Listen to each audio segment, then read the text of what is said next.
Israel Hamas युद्ध के महीनों बीत जाने के बाद भी संघर्ष जस का तस बना हुआ है। वार पलटवार से सैकड़ों जिंदगियां तबाह हो रही हैं, तो लाखों बेघर हुए। ये खूनी जंग हर दिन एक नई तबाही की दास्तान लिखती जा रही है।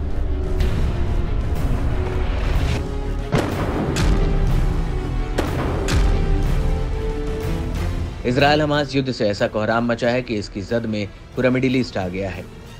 गाजा में इजरायली सेना कमजोर पड़ रही है, या यूं कहें कि युद्ध ने इजरायल हमास दोनों को एक स्थिति पर लाकर खड़ा कर दिया है। दोनों एक दूसरे के खात्मे की कसम खाए हुए हैं। इजरायल को जहां अमेरिका का साथ मिल रहा है, जबकि हमास को इराक से लेकर लेबनान और सीरिया से लेकर यमन के विद्रोही लड़ाकों का भी समर्थन मिल रहा है। ईरान समर्थित ये सभी संगठन अब एक होकर इजरायल पर हावी हैं। इराक के इस्लामिक प्रतिरोध ने घोषणा की कि उसके लड़ाकों ने ड्रोन का इस्तेमाल कर दक्षिणी कब्जे वाले फिलिस्तीन में एलेट शहर में एक महत्वपूर्ण लक्ष्य पर हमला किया। यह ऑपरेशन फिलिस्तीन और गाजा के लोगों के समर्थन में और इजरायल से लड़ने की अपनी प्रतिबद्धता के तहत किया गया।